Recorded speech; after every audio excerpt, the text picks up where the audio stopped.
Hey Nicola, Madonna here, and we've got David again as our surrogate today. So we're here for number 3. So let's calm the farm, shall we? And get more integration going on with your brain. Cool. Let's get into it.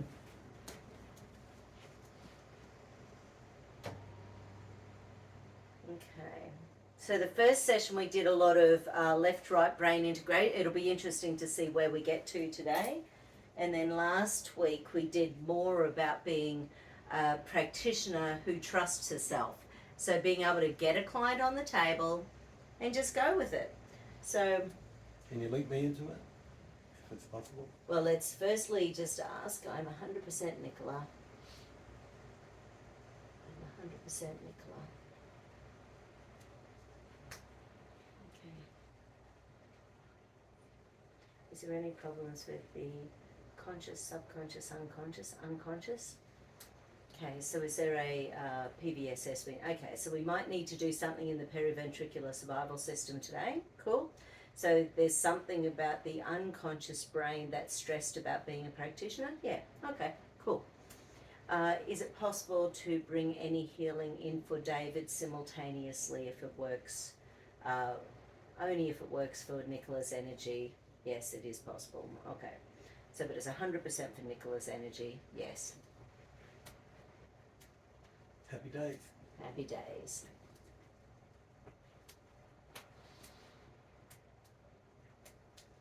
Okay, so I might actually check your Chiron point because we haven't done that yet. So I'll get you to say, health is good. Health is good. And again? Health is good. And hold. So it's either locking or second stage stress. Hold. Okay, so health is good as second stage stress. So there's something in there that's a bit of a challenge for the body. And now say wealth is good.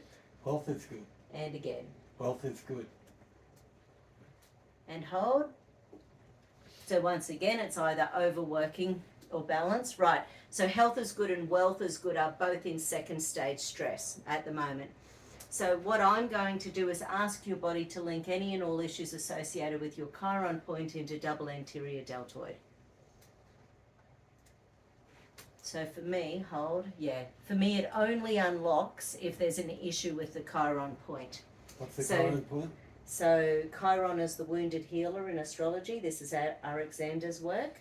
Mm-hmm. And he finds that if health is good and wealth is good have an issue, then we often have a wounded healer, a wounded point on the body. So we're leaking energy all the time out into the universe. So this is for Nicola 100%, because yours will be different to Nicola's. So Carl Jung talks about the wounded healer too. Oh, does he? Mm-hmm. That's a significant thing. Yeah, right. Worth looking up.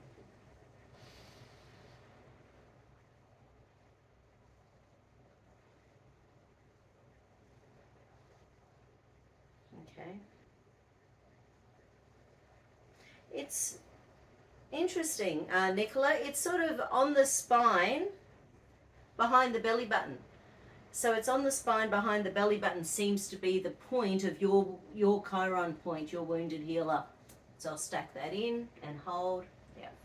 So asking the body how wounded it is, how much are we leaking energy?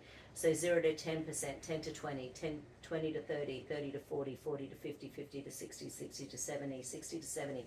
So it's about 60 to 70% wounded, the amount of energy is going out. So that's going to make it hard for health and wealth to be as optimal as they can be. So let's go have a look. What do we need to do to really help that? Because it's on the spine, let's ask. Yeah, so the celestial circuit is saying, yes, we could use that. Around the vagus nerve too, huh? Yeah, right, vagus nerve as well. So we could do the ear wiggles and things like that. We could, and it's saying yes to that as well.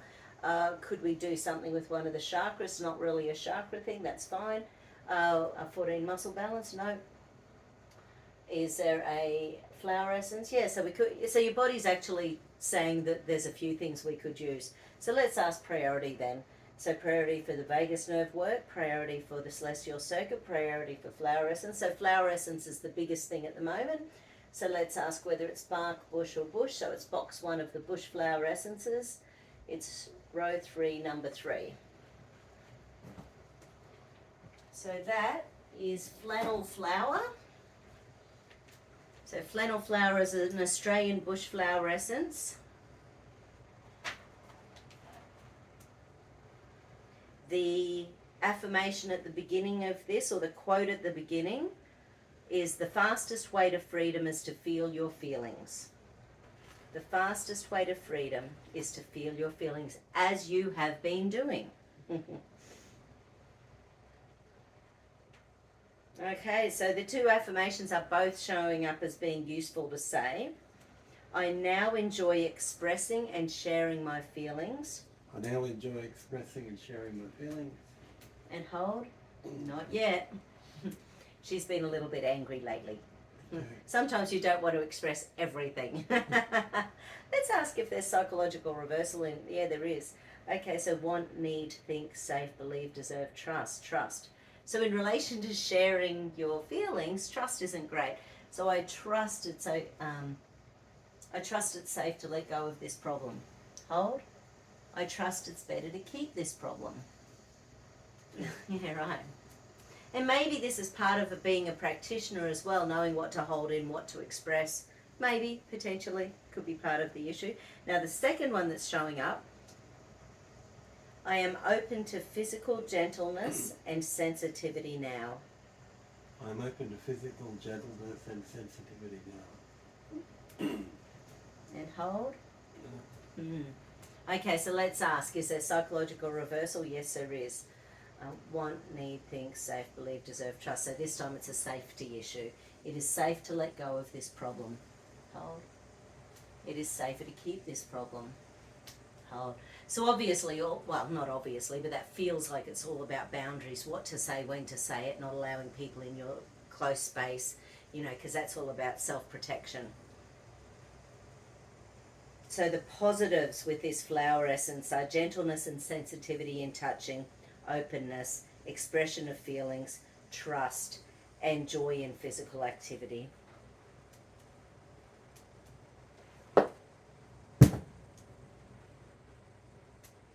Okay, so how many drops do we need? 5 drops. Okay. So this is under the tongue.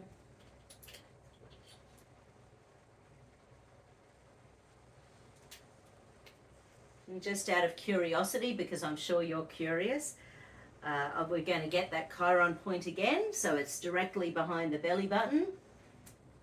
And we're going, firstly, let's just double check. Hold. So now it's locking. And don't forget, in kinesiology, a lock can be anything from 0 to 50% energy, as well as a second stage stress.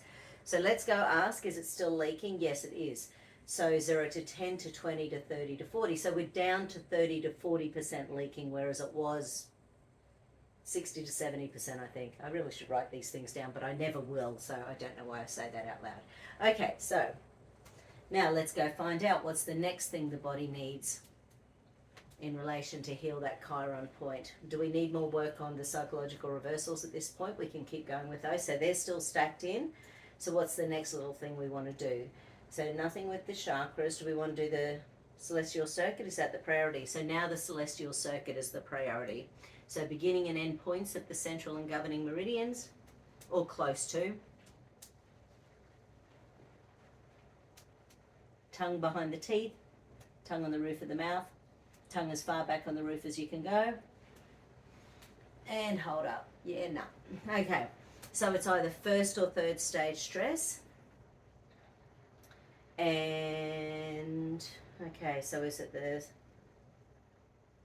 Okay, so just interestingly with your anger this week, because it's on the right side, the right is masculine, the right is doing, the right is getting it out there. And I've always said that anger, at least, is a useful emotion. We tend to get shit done when we're angry.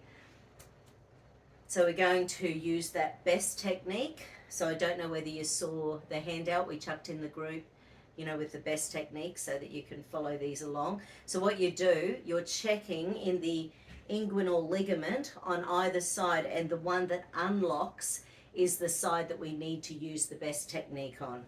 So then we go through these pulse points one by one and wait until they pulse. And it's a really beautiful bioenergetic reset. Like I said in the group the other day, when Charles Krebs first mentioned it, I he said Dr. Best created this, and I think eventually they created the, bioenergetic subtle technique or subtle frequency technique or something. But I thought initially there was a Dr. Best involved, unless Charles was telling a furphy. He was double gestalt, double logic, so his brain could have said anything.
Okay.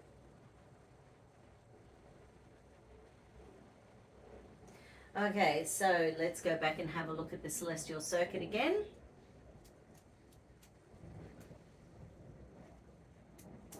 Tongue behind the teeth, tongue on the roof of the mouth, tongue as far back on the roof as you can go.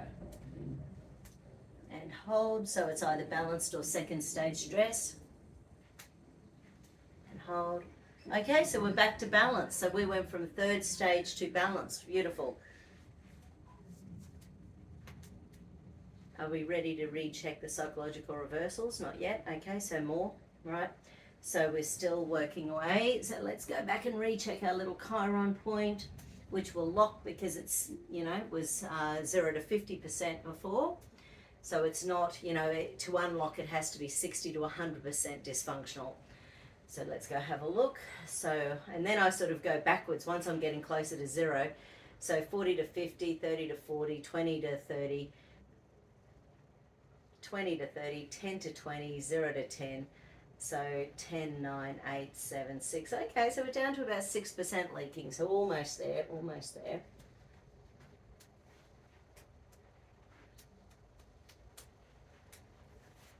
Okay. What about Tibetan 8s? On over the point, over the whole torso, just over the point, in relation to...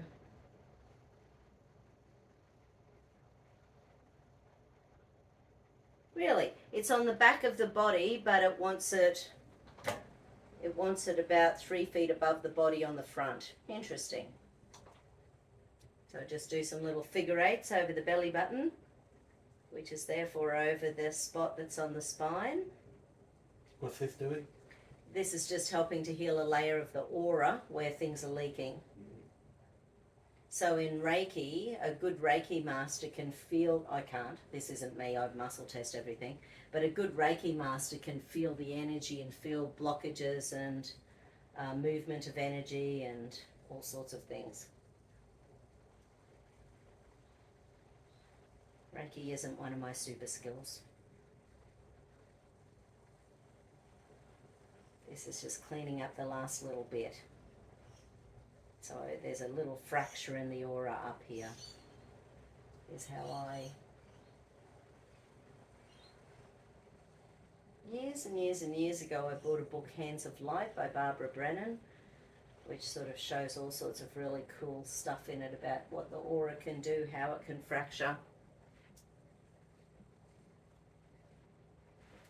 And hold.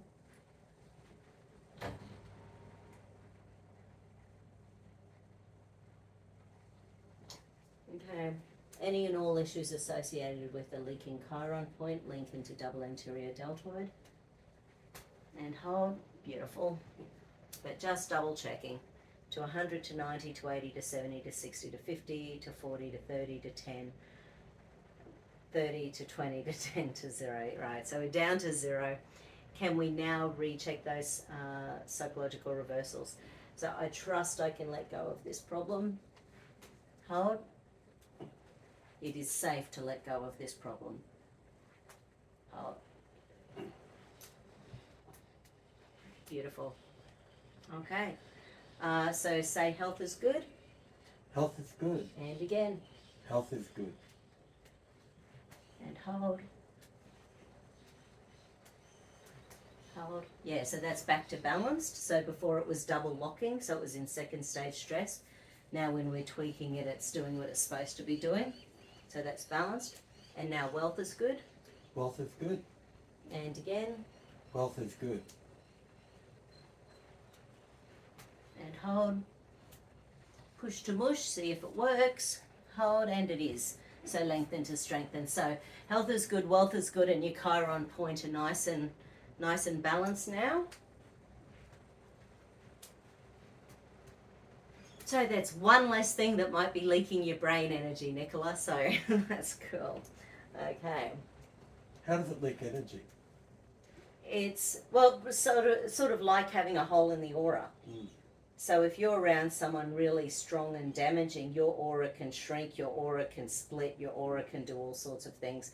But same with meridians and stuff, you know, it can block meridians, it can make them go backwards. So anything that isn't a positive energy in our body can deplete energy stores. Mm-hmm. But this is something that RX developed within the astrology, kinesiology, astrology combo. Yeah, he's sort of cool because his grandmother was something cool. I can't remember, maybe she was into astrology and stuff. But so he's always been around it since he was itsy bitsy little. And then when he learnt kinesiology, he started muscle testing whether or not things were true within astrology.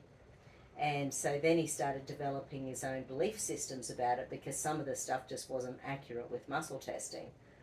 So he's gone on these really cool rabbit holes in relation to astrology that have opened up his training university around the world.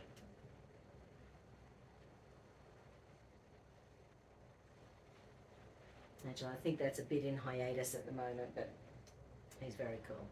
So now the next thing that's showing up is that we need to calm there's still something in there where we need to calm the reticular activating system. So do we need to do anything with your adrenals? Survival, deep survival, hidden deep survival. So both deep survival and hidden deep survival need a little bit of work. So the deep survival point, so it's 2 bins, so about 1.5 inches above the belly button. That's point on the spine. That's the spot for the deep survival. And hold. And then hidden deep survival is the same point but plus the 5 fingers, so the 5 elements over the heart, plus the same spot on the spine. This was something I developed when I was training with Charles Krebs because he had another way of doing it that I couldn't do in my clinic, so I just created a system for getting into the deep hidden survival stuff. So both deep survival and hidden deep survival are stacked in now. So my little, so we're going to go into the periventricular survival system and see what shows up there. And I'll stack in all the sensory finger modes because this is a part of the nervous system that helps to calm down the sensory nervous system and including sixth sense.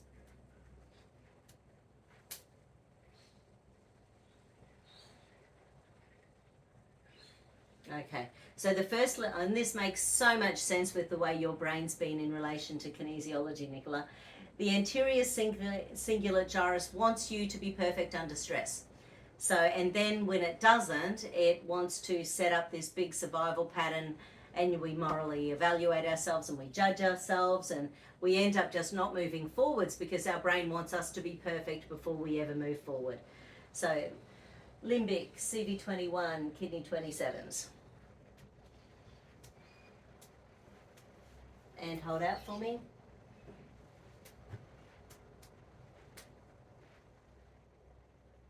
Yeah, there's fear. So I'll read out some of the other little bits and pieces that I've got scribbled around that area because I know you'll be curious. So it's also where we hold on to our old hurts. We can feel really obsessed and stuck on behaviors. It can really make us compulsive, and ODD, oppositional defiance disorder, that can be linked into this part of the brain. It can make us argumentative. It can stop us from, it can make our attention shift really easily.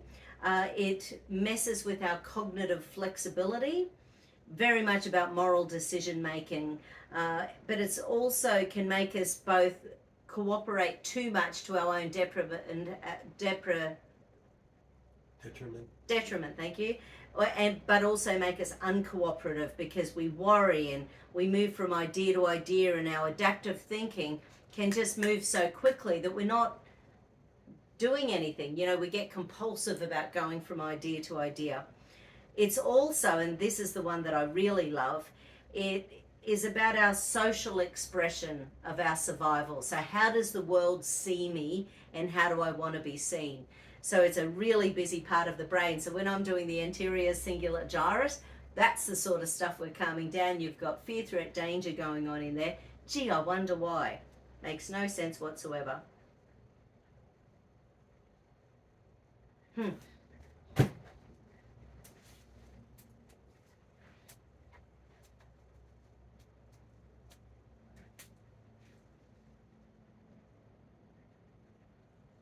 there's another one in there as well. So there's also an old pain and punishment circuit in relation to the anterior cingulate gyrus.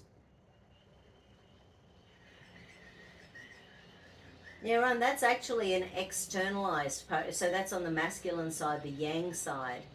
Interesting.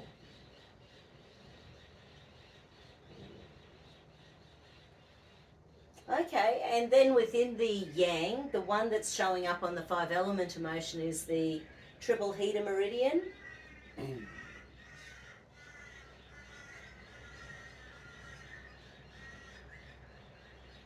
Yeah, right. So it's sort of funny because that's telling me that you're somewhere on the spectrum to self-realization where everything's just cool and you will be living your life and just kicking those goals. But on the other end of it, there's sort of like a feeling of hopelessness and heaviness. Maybe that's part of what you've been shifting in the last couple of weeks. And and anger's quite a low frequency. I can't remember what it is on the map of consciousness, but I think it's only like 50 or 70 or something like that. So shame and blame and guilt are really low. They're like 20 and 30.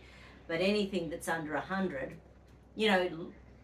long term it's really bad for us. It will deplete our human energy, and maybe that's part of the whole Chiron point as well. Maybe when our frequency gets so low, it's more dense. Interesting. I wonder. Anyway, just hypothesizing.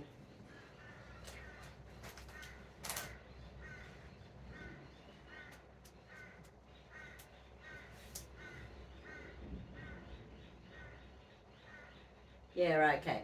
So the next little area showing up in there is the subcolossal gyrus. So this is the one with the suppression of rage and anger. So maybe you've just been suppressing it for so long it finally came out to play.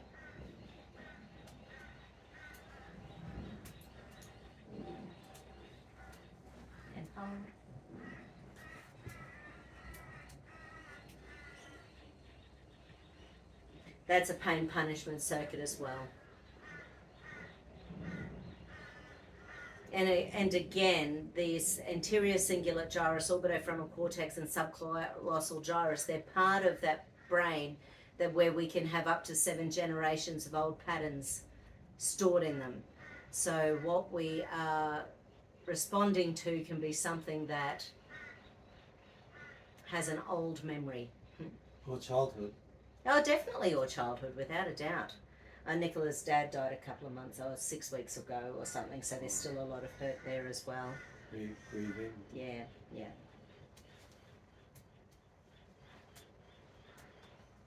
I mean, I don't know. Let's just have a look at your gates for a sec, Nicola. Just sort of, okay, once again, in the clear. Okay. So asking about this pattern to do with the periventricular survival system, is this a ongoing pattern for this body throughout the lifetime? Yeah, so it is. When I asked that, the gate actually got bigger. So that's sort of saying, yeah, there's been a bigger pattern than what you've got going today. So that is there a similar pattern in a past lifetime? Only give me a indicator change if there's something going on from previous past lives. No. From previous genetic memories? Yes. So there is a similar one in previous genetic memories. So are we looking at 1 generation, 2 generations, 3 generations, 4 generations? So 4 generations is clear, whereas 3 generations is where it's still up there as a fairly big gate. What is it, a genetic disposition? Yeah, so this part of the brain, I think this is where the ACEs stuff happens. Well, The ACEs study, because this part of they're all about emotions, and they're all about holding us in survival. This is literally the parts of the brain that hold the unconscious survival patterns in place so that we don't relax and be happy.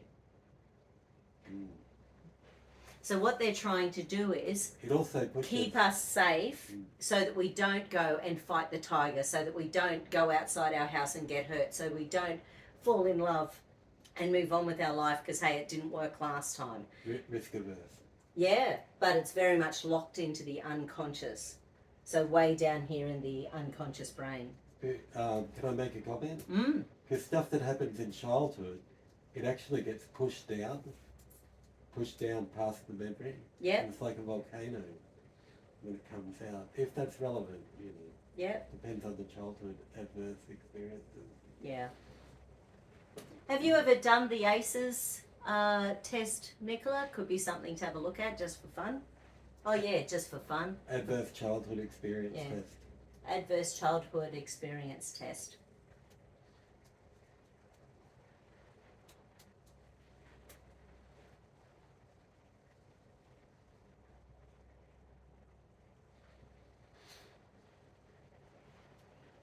Okay, so serotonin is low so the reticular activating system has just shown up. There's low serotonin blowing the base chakra. And again, makes sense having had had the cranky pants on this week. There was fairly good reason to have the cranky pants on, but nonetheless, when we feel it, we feel it. Totally. Yeah. I've had one on too over the weekend. Yeah, okay.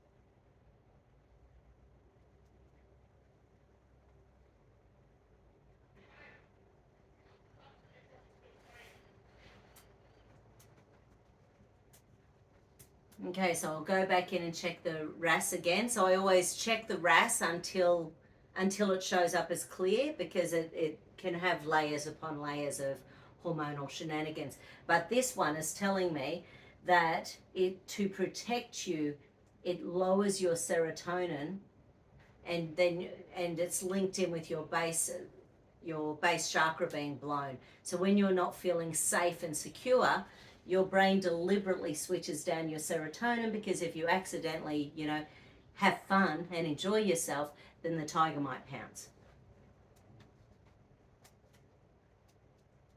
How do you increase serotonin? Through kinesiology, do you mean? Yeah, or otherwise supplements? Oh, things like 5-HTP. There's no studies ever been done that actually prove that serotonin was linked to depression. No, I know that. It's less than 1% of the neurotransmitters in the brain. So all these drugs have never been actually tested correctly. Studies say they permanently lower serotonin. Yeah, because they're causing that, that reuptake inhibitory effect. So what's there, it utilizes, but it actually shuts down the gut. And we make more than 90% of serotonin and more than 90% of melatonin in the gut. Right. So when our gut isn't working well, there's not a good gut-brain connection. And when we take tablets that go into our gut, bypass the stomach, go and do something to the brain, we're bypassing our ability to create it. So long term, no wonder there's such, addiction and withdrawals. And the addiction thing gives me the willies as well. Because I know you know the definition. So the definition of addiction is needing more and more regular doses with higher and higher levels. So increasing tolerance. Yeah, whereas if you have 50 milligrams of something every day for the rest of your life, but you can't go off it, they don't call that addicted. So they've changed the definition to suit their, big pharma barmer. Well, it's addictive when they try to stop it. Yes. Okay, there is another RAS circuit again, Nicola.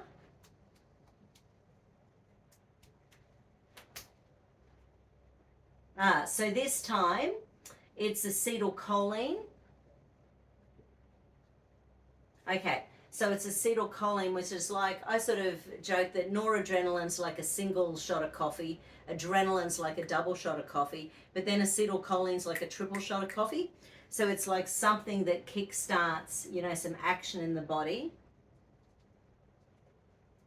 Okay. So this is going down to kidney 1 on the bottom of the feet, so I need to connect these little guys. So kidney 1 in this instance is about needing to focus and direct attention. And because this is like, the kinesiology world that you're in, you've been working and striving towards this.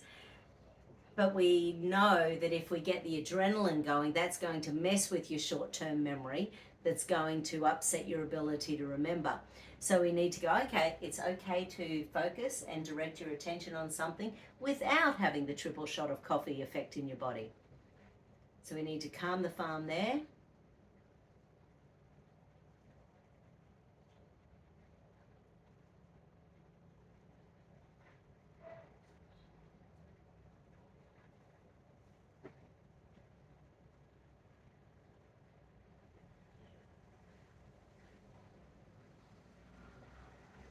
And again, I just do all combos, Nicola.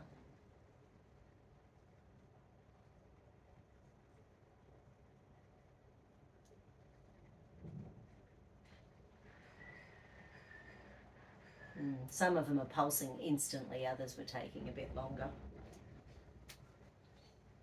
And again, rechecking RAS again.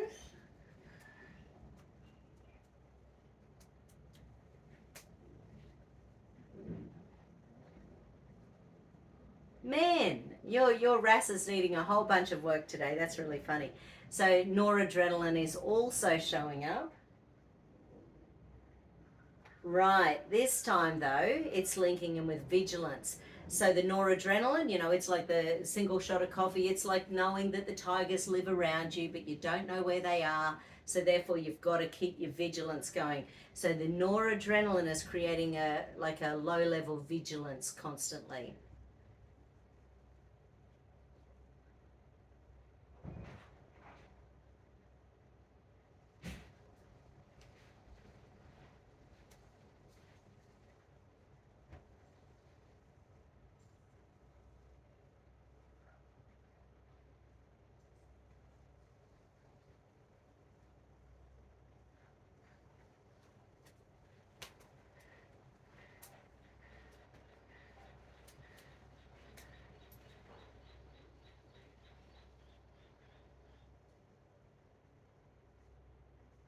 Okay, now RAS is saying it's clear. That took a little while.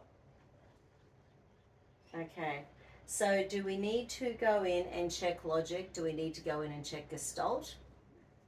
Where are we at? Are we ready for some brain integration pathways? Yes, we are. Okay, so what do we need to do? What do we need to recheck? Okay, so CC trust, AC despondency, amygdala, lapilla. Okay. Right. So we're going to get into the hippocampus, which is a major memory center of the body.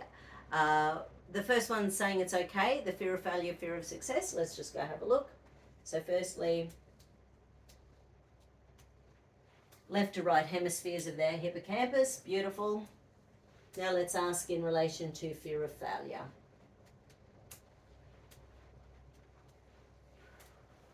And hold. That's pretty good. I'll amygdalarize it anyway, hello. So even though it locked, once again, where are we from 0 to 50%?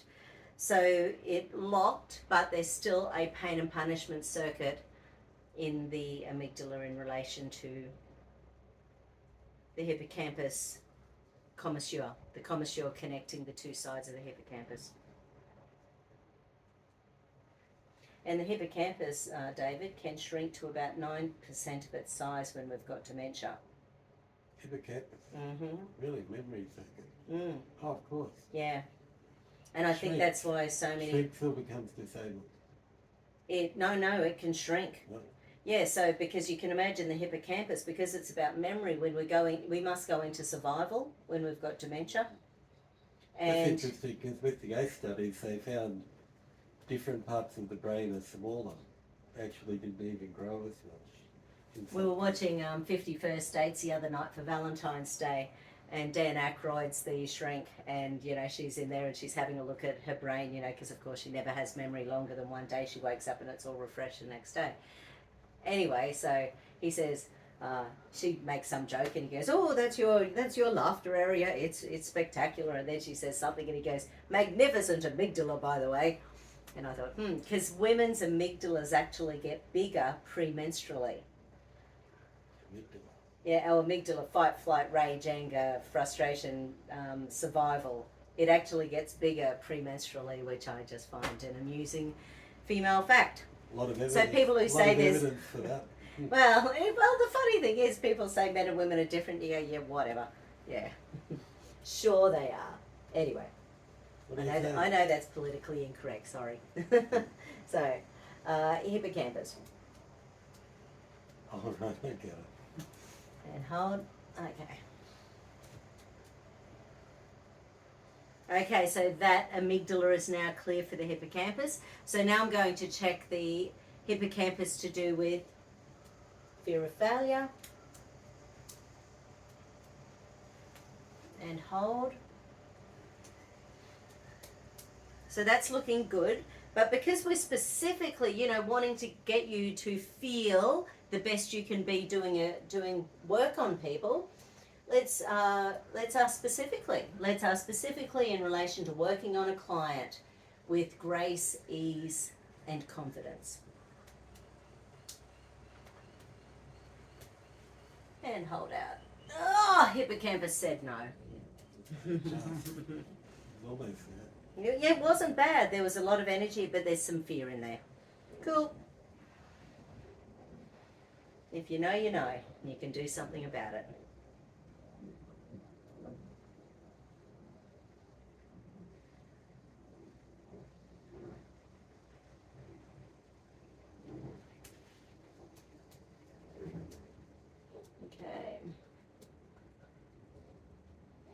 Okay, so working on clients with ease, grace, and confidence. And hold. Awesome. So now we'll also check fear of failure. And let's add, because I've got circuit retaining mode on, let's add that feeling of, I don't know what to do, or what comes next, or what would Madonna do? So fear of failure, how am I going to look in front of the client? How am I going to look if I don't have an answer ready to go? I think always remember that kinesiology is something that, as you are weaving together a balance, you'll be going intuitively, it will just happen. You will be going from one little moment to the next to the next. You can always go back and amygdalarize something. You can always go back and check some chakras. You can always go back and check the gates on the body. So you've all got all these little tools that can take you, 20, 30 seconds to give you a bit of space when you're answering a question for your client.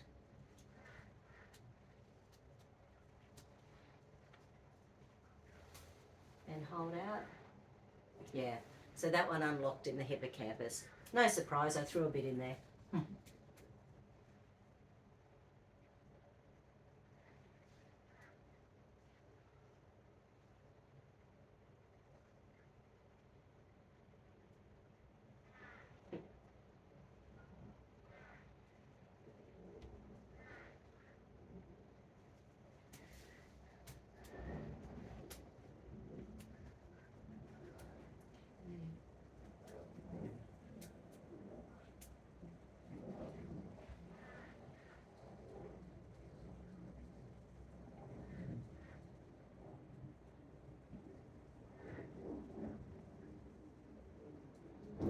right.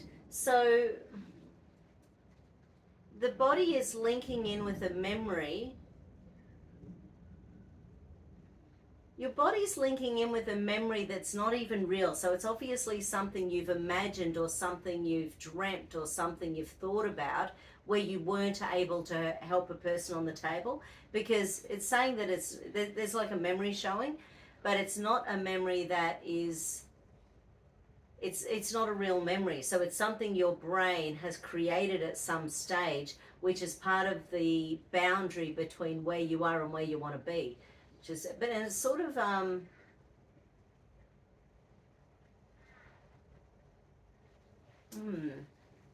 interesting. So I just want you to think for a sec, Nicola, about any times that you felt less than capable.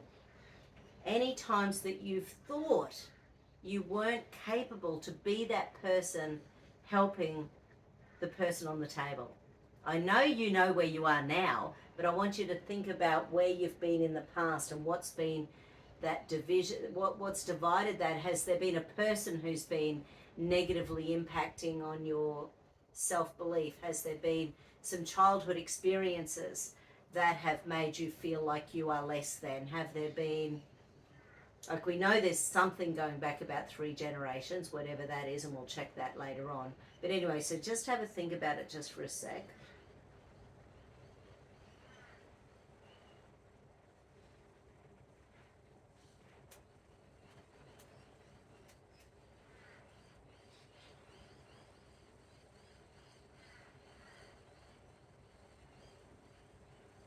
Okay, that's thrown us back into another reticular activating circuit.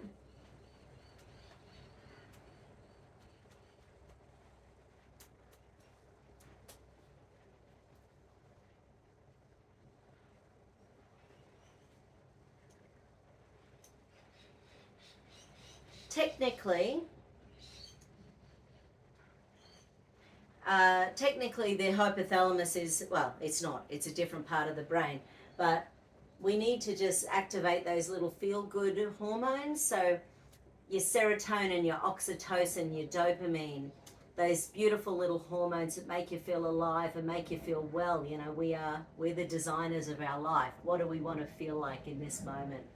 So activate those little feel-good hormones. Tapping obviously helps